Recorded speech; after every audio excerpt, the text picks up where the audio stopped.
Hello बच्चों, स्वागत है आप सभी का हमारे YouTube चैनल स्टडी बस सुनील में। गुड मॉर्निंग सभी का। क्वाड्रिलेटरल आज हम इस चैप्टर में पढ़ेंगे। इस वीडियो में हम लोग सबसे पहले रेक्टेंगल और स्क्वायर में सिमिलरिटीज देखेंगे कि रेक्टेंगल और स्क्वायर में क्या सिमिलरिटीज है, दोनों में समानता क्या है, दोनों एक जैसे कब होते हैं, इन सब के बारे में आज बात करेंगे इस वीडियो में। रेक्टेंगल और स्क्वायर में देख लेते हैं क्या सिमिलरिटीज है। पहला point,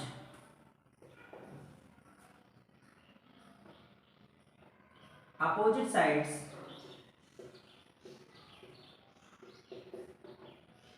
opposite sides are equal। दूसरा, opposite angle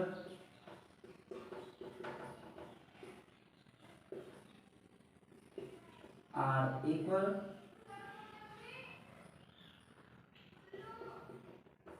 all angles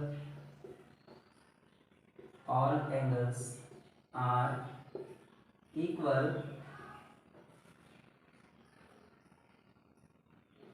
चौथा, all angles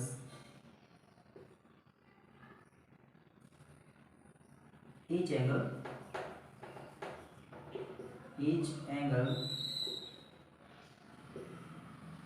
is 90 degree.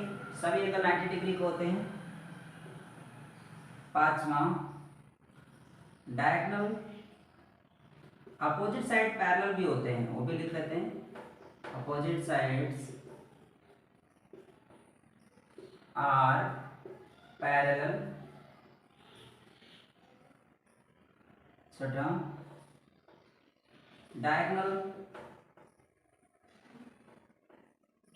Diagonals are equal. सातवां, diagonal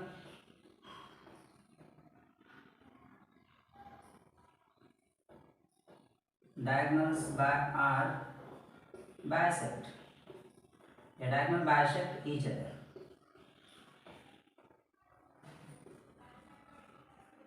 diagonal bisect each other, ये सभी सिमिलरिटीज सब में लागू होता है, रेक्टेंगल और स्क्वायर दोनों में। ठीक है, opposite sides are equal rectangle में भी होता है और स्क्वायर में भी होता है। Opposite angles are equal rectangle में भी होता है और स्क्वायर में भी होता है। इसको एक एक करके हम बारी बारी से समझाएंगे।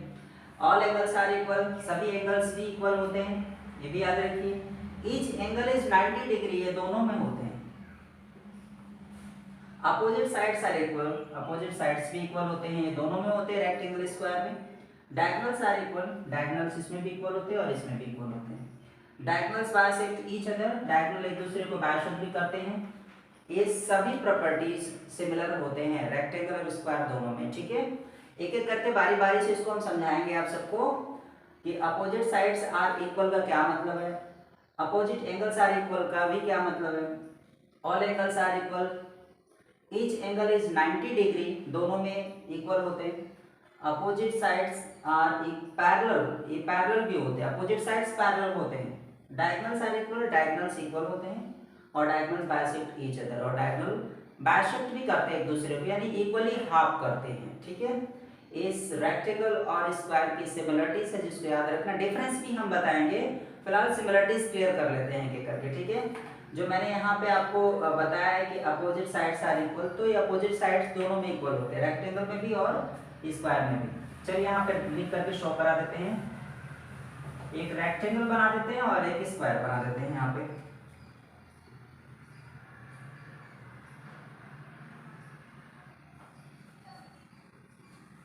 एक रेक्टेंगल और एक स्क्वायर। ठीक है,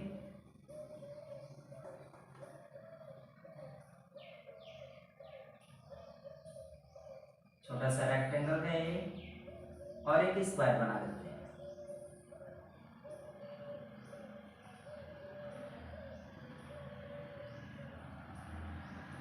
कुछ इस तरीके से। ठीक है, ये आपका रेक्टेंगल है और एक स्क्वायर है, शेप में डायग्राम देख लीजिए। अपोजिट साइड्स आर इक्वल, इसमें देखिए ये अपोजिट साइड्स कहलाते हैं, ये इक्वल होते हैं, और इसका अपोजिट साइड से है तो ये भी इक्वल होते हैं। ठीक है, यहाँ भी देख लीजिए इसके अपोजिट साइड से और ये इक्वल होते हैं, ये भी अपोजिट साइड से इक्वल होते हैं। आप सोच रहे होंगे कि सर इसमें तो ऑल साइड्स इक्वल होते हैं, तो ऑल साइड्स इक्वल होते हैं, मैंने आपको सिर्फ अपोजिट साइड्स का टर्म रखा है, ठीक है। अगर ऑल साइड्स इक्वल होते हैं तो अपोजिट साइड्स इक्वल क्यों नहीं हो सकते, ये तो आप बता सकते हैं। तो कॉमन सेंस की बात है कि अगर मान लेते हैं कि रेक्टेंगल के अपोजिट साइड्स इक्वल होते हैं, ऑल साइड्स इक्वल नहीं होते, तो अपोजिट तो इक्वल होते हैं ना, मुझे अपोजिट से मतलब है, अपोजिट साइड्स इक्वल होते हैं इसके, और रेक्टेंगल के ऑल साइड्स सॉरी स्क्वायर के ऑल साइड्स इक्वल होते हैं। अगर ऑल साइड्स इक्वल होते हैं तो अपोजिट साइड्स इक्वल क्यों नहीं हो सकते, तो मुझे तो अपोजिट साइड से मतलब है। तो इस तरीके से रेक्टेंगल और स्क्वायर दोनों के अपोजिट साइड्स इक्वल होते हैं, अगर मैं सिर्फ अपोजिट की बात करूं तो, ठीक है। आप इसके जो बेसिक प्रॉपर्टीज उस लिहाज से देखें तो इसके ऑल साइड्स इक्वल होते हैं, लेकिन अगर ऑल साइड्स इक्वल होते हैं तो अपोजिट तो इक्वल होंगे ही होंगे, ठीक है। तो अपोजिट की बात करें तो दोनों में अपोजिट साइड्स इक्वल हो जाते हैं, ठीक है। आगे देखते हैं अपोजिट एंगल्स आर इक्वल।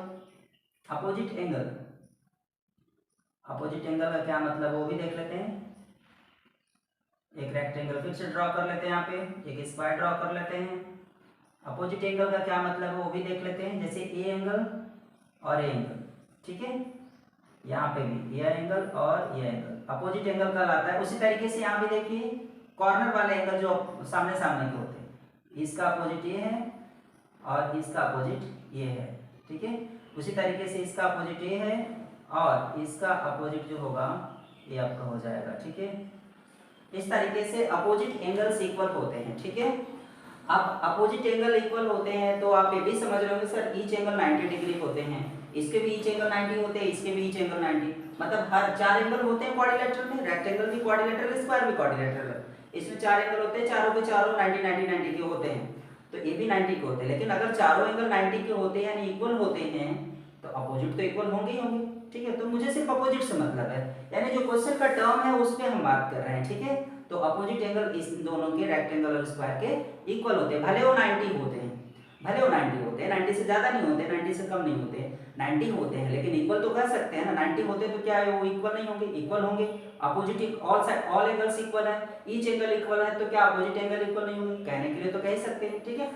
चलिए ऑल एंगल्स आर इक्वल, वही same all angles are equal, तो इसके कहने का मतलब है कि सभी एंगल 90 90 90 के होते हैं तो सभी एंगल इक्वल हो जाएंगे उस तरीके से, ठीक है। ठीक, तो ऑल एंगल्स आर इक्वल, इसके सभी एंगल इक्वल होते हैं, दोनों में सभी एंगल दोनों में क्या होते हैं, इक्वल होते हैं। रेक्टेंगल में भी और स्क्वायर में भी सभी एंगल इक्वल होते हैं। सभी एंगल इक्वल होते हैं तो कितने डिग्री के होते होंगे, 90 90 90 के होते हैं चारों एंगल, इसके भी 90 के होते हैं चारों और इसके भी चारों 90 के होते हैं, ठीक है। वही लिखा है each angle is 90, each angle is 90 का मतलब स्क्वायर में, रेक्टेंगल में भी और स्क्वायर में ईच एंगल 90 के होते हैं, यानी चारों एंगल की बात करें तो चारों एंगल आपस में इक्वल हो जाते हैं, ठीक है। उस लिहाज से ये भी आपका करेक्ट हो जाता है, ये भी सही हो जाएगा, ये भी, और ये चारों सही हो जाते हैं, ठीक है। पांचवा opposite sides are equal, sorry opposite sides are parallel, opposite sides parallel होते हैं। जैसे मैं एक रेक्टेंगल यहां ड्रॉ कर देता हूं, फिर से ये हो गया और यहाँ पे एक स्क्वायर ड्रॉ कर देता हूं, ठीक है। अपोजिट साइड्स आर पैरेलल, जैसे ये साइड्स ये वाला और ये साइड, उसी तरीके से ये और ये अपोजिट साइड्स आर पैरेलल, इसमें भी होते हैं और अपोजिट साइड्स आर पैरेलल इसमें भी होते हैं, दोनों, ठीक है। सामने सामने के साइड्स, सामने के साइड्स को अपोजिट साइड कहा जाता है, सामने वाले एंगल को अपोजिट एंगल कहा जाता है, सामने सामने के जो कॉर्नर वाले एंगल होते हैं उनको अपोजिट एंगल कहते हैं। उसी तरह से सामने वाले साइड्स को, दो सामने के जो साइड्स होते हैं उनको अपोजिट साइड्स कहा जाता है, और अपोजिट साइड रेक्टेंगल के और स्क्वायर के दोनों के पैरेलल होते हैं, इसको याद रखना है। आगे है डायगोनल्स आर इक्वल, डायगोनल्स जो होते हैं वो इक्वल होते हैं आपस में, ठीक है। जैसे मैं एक रेक्टेंगल फिर से ड्रॉ करूं, यहाँ पे ये रेक्टेंगल है और ये स्क्वायर, ठीक है। इसके डायगोनल्स इक्वल होते हैं, जैसे ये डायगोनल, इसको डायगोनल कहा जाता है, ये दोनों के दोनों डायगोनल, इसका नाम दे ABCD, तो इसमें जो AC बराबर है वो BD हो जाएगा, ठीक है। यानी दोनों डायगोनल आपस में इक्वल होते हैं, ये कंफर्म है। उसी तरीके से स्क्वायर के भी डायगोनल आपस में इक्वल होते हैं। अगर मैं इसको PQRS का नाम देता हूं तो यहाँ पे दोनों डायगोनल यानी PR इक्वल टू QS ये बराबर हो जाएंगे, ठीक है। तो दोनों के रेक्टेंगल के स्क्वायर के डायगोनल इक्वल होते हैं, ये कंफर्म है। डायगोनल बाइसेक्ट ईच अदर, ये जो डायगोनल होते हैं ना यहाँ पे बाइसेक्ट करते हैं, जो यहाँ पे क्रॉस कर रहा है ये पॉइंट ना, यहाँ पे बाइसेक्ट होता है। अगर यहाँ पे हम कोई पॉइंट ओ दे दें तो इसका मतलब ओ ए इक्वल टू ओ सी हो जाएगा। उसी तरीके से O B equal to O D हो जाएगा। बायसेक्ट का मतलब होता है इक्वली हाफ, दोनों डायगोनल को इक्वल हाफ करते हैं। जैसे मैं पूछूं AC को कौन हाफ करता है तो BD करता है, अब BD को कौन हाफ करता है तो AC करता है, मतलब दोनों एक दूसरे को हाफ हाफ करते हैं या इक्वली हाफ करते हैं या बायसेक्ट करते हैं। उसी तरीके से स्क्वायर में भी, स्क्वायर में अगर पॉइंट O डैश है तो O dash P equal to O dash R हो जाएगा। उसी तरीके से यहाँ भी देखेंगे तो O dash Q equal to O dash CS हो जाएगा। ठीक है, इसका मतलब यहाँ भी होता है कि डायगोनल PR जो है QS को बायसेक्ट करता है और डायगोनल QS जो है डायगोनल PR को बायसेक्ट करता है। ठीक है, दोनों एक दूसरे को बायसेक्ट करते हैं या हाफ करते हैं, ये कंफर्म है। ठीक है, इस तरीके से रेक्टेंगल और स्क्वायर में सिमिलरिटीज है जिसका जिक्र हम आपके सामने कर रहे हैं। इसके बाद दोनों में डिफरेंस भी है, वो भी याद रखते हैं। डिफरेंस क्या है वो देख लेते हैं।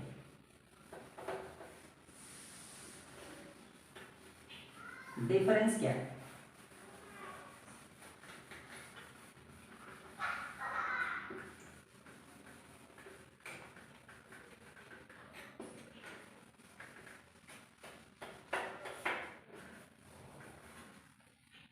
चलिए डिफरेंस देख लेते हैं, दोनों में डिफरेंस क्या है।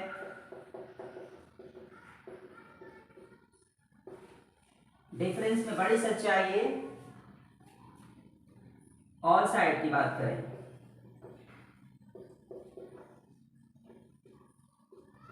Are equal, all sides are equal की बात करें तो इसमें नहीं होता है, इसमें होता है। ठीक है, एक बड़ी सच्चाई, ऑल साइड्स आर इक्वल, इसमें नहीं होता है और इसमें होता है। दूसरा sepal are equal, sepal are equal, इसमें और इनके दोनों के सेप इक्वल नहीं होते। ठीक है, एक दूसरे से मैच नहीं करते, दोनों के सेप इक्वल नहीं होते। तीसरा साइज आर इक्वल, नो साइज भी इक्वल नहीं होते दोनों के, मतलब रेक्टेंगल और स्क्वायर के ना तो सेप इक्वल होते हैं ना तो साइज इक्वल होते हैं और ना ही सभी साइड इक्वल होते हैं। ठीक है, मतलब स्क्वायर के तो होते हैं सभी साइड से इक्वल, लेकिन रेक्टेंगल के सभी साइड इक्वल नहीं होते। ये कंफर्म है, ये सच्चाई है। इस बात को आपको याद रखना है कि ये कंफर्म है कि डिफरेंस इन दोनों में इतना ही है, इससे ज़्यादा डिफरेंस आपको जानना नहीं है। फार्मूले के आधार पे जाएंगे तो वहाँ पे कुछ डिफरेंस है, फार्मूले में भी रेक्टेंगल और स्क्वायर के फार्मूले में डिफरेंस है, एरिया में, पैरामीटर में, इसके अलावा डायगोनल का जो फार्मूला हम निकालते हैं उसमें, तो वो फार्मूले के आधार पर डिफरेंस है, तो उस पर बात नहीं करते हैं। हम लोग बेसिक कॉन्सेप्ट की बात कर रहे हैं। तो ये जो कॉन्सेप्ट है, ये थ्योरी बेस्ड जो है, इसमें क्या है, all sides are equal, rectangle में नॉट और स्क्वायर में यस। ठीक है, और शेप्स आर इक्वल, दोनों में नो, दोनों के एक दूसरे के शेप कभी मैच नहीं करते और साइज भी दोनों के मैच नहीं करते। ठीक है, तो इस तरीके से ये डिफरेंस है। अब हम एक सच्चाई का और खुलासा करते हैं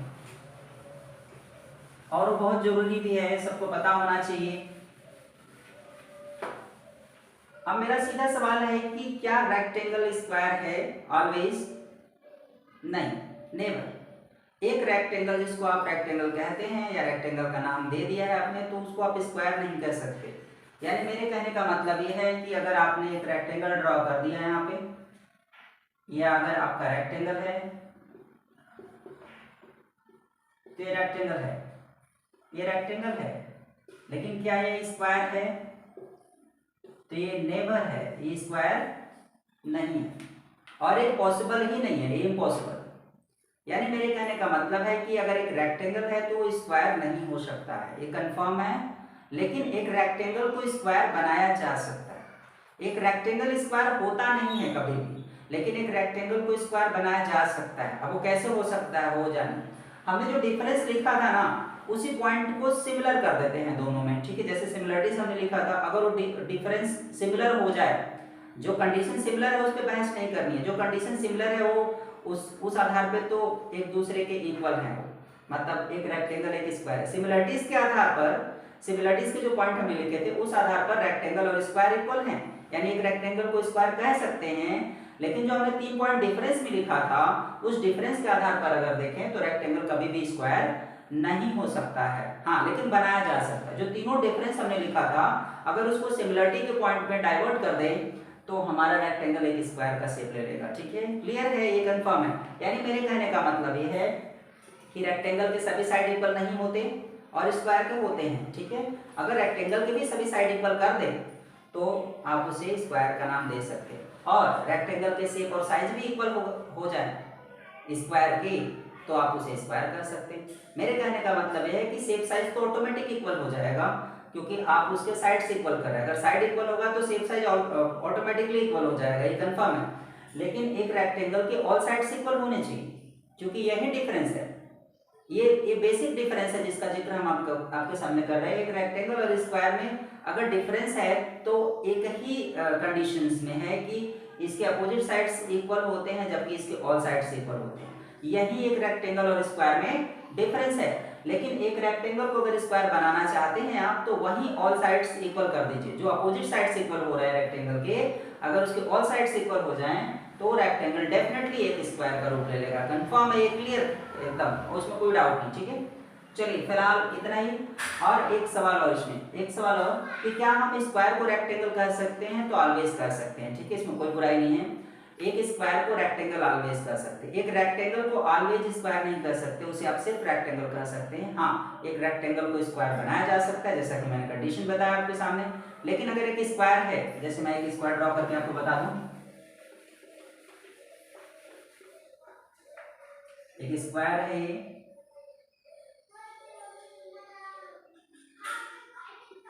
ये स्क्वायर है, ये स्क्वायर है तो क्या ये रेक्टेंगल है? ये रेक्टेंगल भी है। यानी एक स्क्वायर रेक्टेंगल होता है, ये श्योर है, इसमें कोई डाउट नहीं। एक स्क्वायर रेक्टेंगल होता है। अब हम ये कैसे कह सकते हैं? एक स्क्वायर के सभी साइड्स इक्वल होते हैं, ये कंफर्म है। अपोजिट साइड भी इक्वल होंगे। अगर सभी साइड इक्वल है तो अपोजिट साइड इक्वल हो जाएंगे। ठीक है, और सभी एंगल इक्वल होते हैं, ईच एंगल 90 डिग्री होते हैं, अपोजिट एंगल बराबर होते हैं। ये सब सिमिलरिटीज में हमने लिख रखा है आपके सामने। ठीक है, सिर्फ इतना ध्यान रखिए कि इसके सभी साइड्स इक्वल होते हैं। अगर ये सभी साइड्स इक्वल होते हैं तो अपोजिट साइड्स इक्वल आराम से हो जाएंगे। ठीक है, अपोजिट साइड पैरेलल भी होते हैं स्क्वायर के, जो कि सिमिलरिटीज में हमने लिख रखा है। तो अगर इसके सभी साइड्स इक्वल होते हैं तो अपोजिट इक्वल होंगे, ये कंफर्म। और रेक्टेंगल के अपोजिट साइड्स इक्वल होते हैं। हमें सभी साइड से मतलब नहीं है, हमें सभी साइड से मतलब नहीं है। एक स्क्वायर को अगर रेक्टेंगल बताना है तो मुझे कम से कम अपोजिट साइड से इक्वल चाहिए, और कम से कम अपोजिट साइड्स आपको आराम से मिल जाएगा एक स्क्वायर में। ठीक है, अगर सभी साइड्स इक्वल है तो कम से कम अपोजिट साइड्स आपको आराम से मिल जाएगा इक्वल। ठीक है, और दूसरी चीज, इसके अपोजिट साइड्स पैरेलल होते हैं और रेक्टेंगल के अपोजिट साइड पैरेलल मुझे चाहिए। ठीक है, तो अपोजिट साइड्स इक्वल भी हो रहे हैं और पैरेलल भी हो रहे हैं। उस लिहाज से देखिए तो एक स्क्वायर रेक्टेंगल ऑलवेज होता है।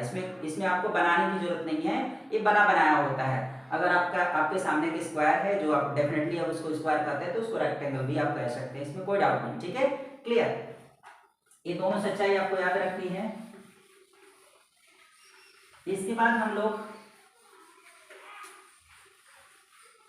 पैरेललोग्राम और रंबस की तरफ थोड़ा चलते हैं। पैरेललोग्राम रंबस का हल्का सा हम डेफिनेशन आपको क्लियर कर देते हैं, उसके बाद हम अगले वीडियोस में अपलोड करेंगे तो सिमिलरिटीज और डिफरेंस ही अपलोड करेंगे आप लोग के लिए, जो पैरेललोग्राम और रेक्टेंगल से रिलेटेड होगा। सॉरी, पैरेललोग्राम रेक्टेंगल का करेंगे, उसके बाद पैरेललोग्राम और रंबस का भी करेंगे। ठीक है, तो इसी तरह से थोड़ा हम आपको क्लियर करने का प्रयास करेंगे। जो बेसिक कॉन्सेप्ट है क्वाड्रिलेटरल का वो लगातार हम वीडियो में अपलोड कर रहे हैं आप लोग के लिए। तो प्लीज़ जिन्होंने चैनल सब्सक्राइब नहीं किया वो चैनल जरूर सब्सक्राइब करें, बेल आइकन दबाएं ताकि आने वाले वीडियोस के नोटिफिकेशन आपको इसी तरह आसानी से मिलते रहें। और वीडियो को ज़्यादा से ज़्यादा लोगों में शेयर करें, लाइक करें। और अगर कुछ समझना है, ज़्यादा दिक्कत हो रही है समझने में क्वाड्रिलेटरल्स, तो आप मुझे कमेंट भी कर सकते हैं। इन सब चीज़ों को ध्यान रखते हुए तो आपके सामने मैंने अभी आपके स्क्वायर और रेक्टेंगल की सिमिलरिटीज क्लियर किया, डिफरेंस भी मैंने बताया, और भी बहुत सारी चीज़ें इसमें क्लियर हुई। अब जो अगला वीडियो अपलोड होगा उसमें पैरेललोग्राम और रेक्टेंगल की सिमिलरिटीज और डिफरेंस क्लियर करेंगे आप लोग के लिए। जो बेसिक कॉन्सेप्ट होंगे वो क्वाड्रिलेटरल के क्लियर हो जाएंगे। तो फिलहाल मैं थोड़ा सा आपको डिस्क्रिप्शन दे देता हूँ कि रेक्टेंगल और स्क्वायर पैरेललोग्राम और इस रेक्टेंगल में क्या सिमिलरिटीज है और क्या डिफरेंस हो सकते हैं। एक रेक्टेंगल जो होता है ना वो पैरेललोग्राम होता है, कंफर्म है। अब वो कैसे होता है, क्यों होता है, कंडीशंस क्या है, ये सब हम आपको अगले वीडियो में अपलोड करके देंगे। फिलहाल आप इतना जानिए कि एक पैरेललोग्राम रेक्टेंगल होता है नहीं, एक रेक्टेंगल पैरेललोग्राम होता है, एक रेक्टेंगल पैरेललोग्राम होता है, ये कंफर्म है। और एक पैरेललोग्राम ऑलवेज रेक्टेंगल नहीं हो सकता, ठीक है। हाँ, आप अगर उसे पैरेललोग्राम ही कहते हैं तो पैरेललोग्राम है, रेक्टेंगल नहीं है, वो कभी भी रेक्टेंगल नहीं हो सकता। अगर पैरेललोग्राम है तो रेक्टेंगल कभी भी नहीं हो सकता, लेकिन एक रेक्टेंगल है तो ऑलवेज वो पैरेललोग्राम हो सकता है, या है, हो सकता नहीं है, डेफिनेटली है, ठीक है। तो फिलहाल आप इस वीडियो में इतना ही जानिए। आप लोग चैनल को जरूर सब्सक्राइब कर लीजिए प्लीज, और बेल आइकन्स को दबाइए ताकि आने वाले वीडियो के नोटिफिकेशन आपको मिले। और वीडियो को ज़्यादा से ज़्यादा लोगों में शेयर करें प्लीज़, क्योंकि क्वाड्रिलेटरल बेसिक कॉन्सेप्ट, थ्योरी, जो भी चीज़ें हम आपके लिए अपलोड करते हैं वीडियो में, तो वीडियो को लाइक करें और चैनल को जरूर सब्सक्राइब कर लें। और धन्यवाद आप सभी का, हैव अ नाइस डे।